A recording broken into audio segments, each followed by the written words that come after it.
Chennai super Kings team play off வாய்ப்பை வந்து இழக்க போகுது. என்னடா சொல்ற அப்படின்னு வந்து கேட்டோம்னா, ஆமா இன்னும் வந்து சிஎஸ்கே டீமுக்கு 4 மேட்ச் தான் இருக்கு. இந்த 4 மேட்ச்லயும் ஏதாவது 3 மேட்ச்ல வின் பண்ணா ஓகே, பிளே ஆஃப்க்கு வாய்ப்பு இருக்குது. கண்டிப்பா வந்து முதல் 4 இடத்துல டேபிள்ல நிற்கும். பட் ஏதாவது 2 மேட்ச்ல மட்டும் தான் ஜெயிச்சு மீதி 2 மேட்ச்ல தோத்துது அப்படின்னா கண்டிப்பா வந்து எந்த டாடா ஐபிஎல் 2024ல பிளே ஆஃப்க்கு தகுதி பெறாமலே வந்து வெளியேறும் கட்டாயத்துல இருக்கும் அப்படின்ற மாதிரி தான் இருக்கு. ஏன்னா அதுக்கடுத்து டெல்லி கேபிட்டல்ஸ், பஞ்சாப், லக்னோ, எஸ்ஆர்ஹெச் எல்லாமே வந்து குவாலிஃபை ரேஸ்ல வந்து இருந்துகிட்டு இருக்காங்க. இதுக்கப்புறம் வந்து சென்னை சூப்பர் கிங்ஸ் வந்து கிங்ஸ் 11 பஞ்சாப் கூட நேற்று தான் ஒரு மேட்ச் வந்து தோத்துட்டாங்க. சொந்த மண்ணிலே சேப்பாக் ஸ்டேடியத்திலே தோத்துட்டாங்க. அதுக்கடுத்து கிங்ஸ் 11 பஞ்சாப் கூட அவங்களோட ஸ்டேடியத்தில் பஞ்சாப்ல வந்து நடக்க போகுது அடுத்த மேட்ச்சு. அதுக்கப்புறம் ஆர்ஆர் கூட ஒரு மேட்ச் இருக்குது, ஜிடி கூட ஒரு மேட்ச், ஆர்சிபி கூட. இந்த மேட்ச் எல்லாத்துலேயுமே வந்து வின் பண்ணி ஆக வேண்டிய அப்படின்ற கட்டாயத்தில் சிஎஸ்கே டீம் இருந்துகிட்டு இருக்கு. நேற்று தோத்ததுக்கு என்ன காரணம் அப்படின்னு ஒரு பக்கம் பார்த்தோம் அப்படின்னா, தலை தோனி என்ன சொல்றாருன்னா, நீ பேட்டிங் பண்ணது போதும், யார ருத்ராஜ் கெய்க்வாடா போய் சொல்லிட்டு இருக்காரு, நீ பேட்டிங் பண்ணதெல்லாம் போதும், முதல்ல டாஸ் கூட போய் பிராக்டிஸ் பண்ணு அப்படின்னு வந்து சொல்லிட்டு இருக்காரு. ஏன்னா கிட்டத்தட்ட 8 லீக் மேட்ச் 9 லீக் மேட்ச் வந்து சென்னை சூப்பர் கிங்ஸ்க்கு நடந்து முடிஞ்சிருக்குது. அந்த லீக் மேட்ச்ல கேப்டனா இருக்கிற ருத்ராஜ் கெய்க்வாடா அவர்கள் வந்து டாஸ் வின் பண்றதுல சொதப்பிக்கிட்டு இருக்காரு. அது ஒண்ணுமே பண்ண முடியாது. இருந்தாலும் ராசி அப்படின்னு ஒண்ணு வேணும். டாஸ் வந்து நம்ம போட்டாலும் யார் போட்டாலும் வந்து ஸ்விங்கா வருது, அதுக்குன்னு தனி ட்ரைனிங் எடுப்பாங்க போல அப்படின்னு வந்து தலை தோனி வந்து சொல்லியிருக்காரு. நீ பேட்டிங் பண்ணது போதும், டாஸ் வந்து இது வரைக்கும் ருத்ராஜ் கெய்க்வாட் கிட்டத்தட்ட ஒரே ஒரு மேட்ச் மட்டும் தான் வந்து வின் பண்ணியிருக்கிறாரு. பட் மீதி மேட்ச் எல்லாமே வந்து டாஸ் வின் பண்றத சொதப்பிட்டு இருக்காரு, தோல்வி அடைஞ்சிட்டு இருக்காரு. என்னதான் டாஸ் தோத்தாலுமே அது ஒரு முக்கிய காரணமா இருக்குமோ அப்படின்னு கேட்டா, ஒரு மேட்ச் வின் பண்றதுல அது ஒரு 10% கூட வச்சுக்கலாம். ஓகே, இதுக்கு அடுத்து என்ன காரணம் அப்படின்னு வந்து பார்த்தோம்னா, நேற்று வந்து சிஎஸ்கே டீம் பஞ்சாப் கிங்ஸ் 11 கூட வந்து தோத்ததுக்கு முக்கியமான காரணம் என்னன்னா, ரச்சின் ரவீந்திரா ஃபார்ம்ல இல்லை, அவரை வந்து மேட்ச்ல இறக்கல. ரஹானே வந்து லாஸ்ட் 3 மேட்ச் வந்து சிறப்பாக பர்ஃபார்ம் பண்ணவே இல்லை. லாஸ்ட் 3 மேட்சை ருத்ராஜ் கெய்க்வாட் மட்டும் தான் களத்தில் நின்று வந்து போராடிக்கிட்டு இருக்காப்புல. அதே போல சிவம் டூபே அவரை அடிச்சாதான் ஸ்கோர் வந்து 200 வரும். அவர் அடிக்கல அப்படின்னா சிஎஸ்கேவோட கதை முடிஞ்சுது அப்படின்னு தான் வந்து சொல்லணும். அதுக்கப்புறம் பின்னாடி வந்த பேட்ஸ்மேன்ஸ் அந்த அளவுக்குலாம் யார் சமீர் ரிஸ்வியா இருக்கட்டும், ஜடேஜாவா இருக்கட்டும், யாரா இருந்தாலுமே அந்த அளவுக்கு பெருசா சோபிக்கல அப்படின்னு தான் வந்து சொல்லணும். நேற்று ஸ்கோர் 163 ரன் கிட்ட மட்டும்தான் வந்து அடிச்சாங்க. சரி, ரசிகர்களுக்கு இது ரொம்ப பெரிய ஏமாற்றமா இருந்தது. இதை ஈஸியா சேஸ் பண்றதுக்கு வந்து களத்துல இறங்கினாங்க கிங்ஸ் 11 பஞ்சாப். பவர் பிளேல சென்னை சூப்பர் கிங்ஸ் வந்து கிட்டத்தட்ட எப்போ வந்து 6 அடிச்சாங்க அப்படின்னா, பவர் பிளேல கம்மியான ரன் தான். ஆனா சிஎஸ்கே டீம் மொத்தமே 3 6 அடிச்சாங்க. அதுவும் 17வது ஓவருக்கு அடுத்து தான் வந்து அடிக்க ஆரம்பிச்சிருக்காங்க. இதுக்கடுத்து சேஸ் பண்ண வந்த கிங்ஸ் 11 பஞ்சாப்க்கு ஓவர் போட வந்த நம்ம தீபக் சகர் அவரும் இன்ஜுரினால வெளியே போயிட்டாரு. துஷார் தேஷ்பாண்டே அவருக்கும் ஃபீவர். மத்திசா பதிரனா அவரும் நேற்று மேட்ச்ல விளையாடல.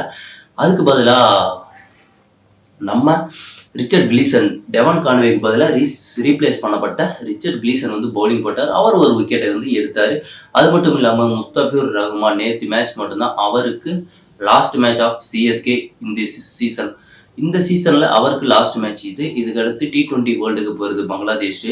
அதனால் வந்து இந்த T20 வேர்ல்டு கப் ஸ்குவாடில் போய் இணையறதுக்காக இவர் வந்து இதுதான் லாஸ்ட் மேட்சோட அவரோட நாட்டுக்கு புறப்பட்டு சென்றுட்டாரு. சிஎஸ்கேக்கு தொடர்ந்து பின்னாடி வந்துட்டு இருக்கு. நேற்று பவுலிங்ல முஸ்தபிர் ரஹ்மான் மட்டும்தான் வந்து நல்லாவே பவுலிங் போட்டாரு. அண்ட் தென் வேற யாரும் அந்த அளவுக்கு சொல்ற மாதிரி இல்லை. ரிச்சர்ட் கிளீசன் வந்து நல்லா போட்டாப்ல. மீதி யாருமே வந்து அந்த அளவுக்கு போடல. தீபக் சகர் பாதிலே வந்து இன்ஜுரி ஆயிட்டுன்னு போயிட்டாரு.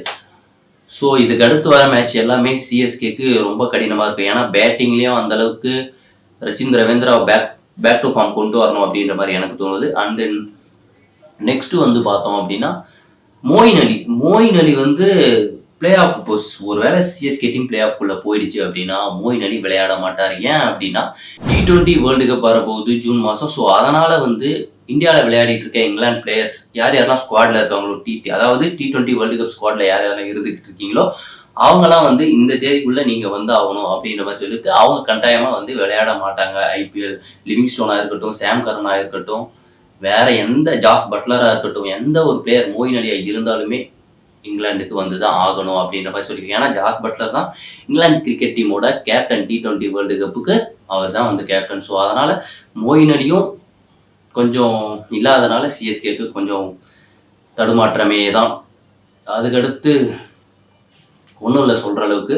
அதுக்கப்புறம் வந்து சுத்தமாகவே ஆளே கிடையாது சிஎஸ்கே டீமில். என்ன பண்ண போகிறாங்க அப்படின்றது பொறுத்து இருந்தால் பார்க்கணும். ஒருவேளை பிளே ஆஃப் போகிறதுக்கு சான்சஸ் இருந்தாலுமே பிளே ஆஃபில் என்ன பண்ணுவாங்க அப்படின்றது ரொம்பவே கஷ்டமாக இருக்குது. அது மட்டும் இல்லாமல் தலை தோனி வந்து என்கிட்ட எந்த அட்வைஸையும் கேட்காத, ருத்ராஜ் கேக்வாட் என்ன சொல்லியிருக்காருன்னா, என்கிட்ட எந்த அட்வைஸையும் கேட்காத, நீயே வந்து பவுலருக்கு கொடு, என்னமோ பண்ணு. ஏன்னா நீ அடுத்த வருஷம் தனியாக வந்து இதுக்கப்புறம் வந்து ஒரு கேப்டனாக வந்து உருவாகிற, எல்லாத்துக்குமே வந்து நான் வந்து கூட வந்து நின்றுக்கிட்டே இருக்க முடியாது. உனக்கு ஒவ்வொரு வாட்டி வந்து இது பண்ணிக்கிட்டு இருக்க முடியாது. சில மேட்ச் தான் சொல்ல முடியும். நீ அதை பின்பற்றிக்கணும். நீயாவே உன் ஐடியாவை வந்து கொண்டு வா அப்படின்ற மாதிரி சொல்லியிருக்காரு அப்படின்றத பத்ரிநாத் அவர்கள் வந்து சொல்லியிருந்தாரு. இதுக்கு அடுத்து வர மேட்ச்ல எல்லாத்துலேயும் ருத்ராஜோட செயல்பாடு எப்படி இருக்க போகுது தெரியல. ஆனால் அவரோட கான்ட்ரிபியூஷன் பேட்டிங்கில் வந்து பார்த்தோம் அப்படின்னா அவரோட பர்ஃபார்மன்ஸ் ரொம்பவே வந்து நல்லா இருந்துகிட்டு இருக்கு. அவர் ரன்ஸை வந்து ஸ்கோர் பண்ணுறதுல தவறியதே இல்லை. ரீசெண்டாக வந்து எல்லா மேட்ச்லையுமே 98, 100, நேற்று மேட்ச்சில் ஒரு 60 ரன் அடித்தார். அது மட்டும் இல்லாமல் இந்த வருஷம் Tata IPL orange cap holder யார் இப்போ அப்படின்னு வந்து பார்த்தோம்னா ருத்ராஜ் கேக்வாட் அவர்கள் தான். அது மட்டும் இல்லாமல் இதுக்கு முன்னாடி நடந்த கிங்ஸ் 11 பஞ்சாப் கூட தொடர்ந்து 4 மேட்ச் வந்து ஜெயிச்சிருந்தாங்க பஞ்சாப். 4 மேட்சுமே வந்து சென்னை சூப்பர் கிங்ஸ் வந்து தோத்துருந்தாங்க. இதுக்கு அடுத்து வரப்போகிற மேட்சும் வந்து கிங்ஸ் 11 பஞ்சாப் ஜெயிப்பாங்களா அப்படின்றது கேள்விக்குறியாக தான் இருந்துகிட்டு இருக்கு. ஏன் அப்படின்னா லாஸ்ட் ஒரு 5 மேட்சாக வந்து சென்னை சூப்பர் கிங்ஸ் வந்து தோல்வி அடைஞ்சிருக்கு கிங்ஸ் 11 பஞ்சாப் கூட. அந்த மாதிரி ஒரு ரெக்கார்டை வச்சுக்கிட்டு இருக்காங்க.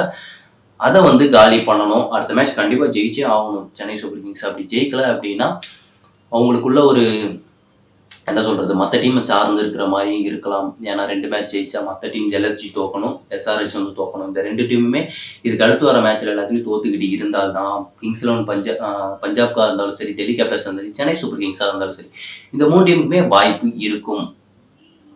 ஆல்ரெடி வந்து Mumbai Indians and then RCB team வந்து இந்த வருஷம் டாடா ஐபிஎல்லை விட்டு எலிமினேட் ஆகிட்டாங்க. 7 மேட்ச் நடந்திருக்கு. அதில் வந்து 3 மேட்ச் மட்டும் தான் ஜெயிச்சிருக்காங்க. 4 மேட்ச் வந்து லாஸ் பண்ணியிருக்காங்க. இதுக்கப்புறம் வர மேட்ச் எல்லாத்துலேயுமே வந்து அவங்க ஜெயிச்சாலுமே வந்து குவாலிஃபை ஆகிறதுக்கு சான்சஸ் இல்லை. ராஜஸ்தான் ராயல்ஸ் அவங்க ஆல்ரெடி வந்து சீல் பண்ணிட்டாங்க தன்னோட ஃபர்ஸ்ட் பிளேஸ் இடத்த. கேகேஆர் செகண்ட் பிளேஸில் இருந்துகிட்டு இருக்காங்க. அவங்க ஃபர்ஸ்ட் பிளேஸ் போகிறதுக்கு ட்ரை பண்ணுவாங்க அப்படின்ற மாதிரி வந்து தோணுது. நீங்கள் இதை பற்றி என்ன நினைக்கிறீங்க அப்படின்றத கமெண்ட்டில் சொல்லுங்கள். மீண்டும் நம்ம இன்னொரு வீடியோவில் வந்து சந்திப்போம். பாய்.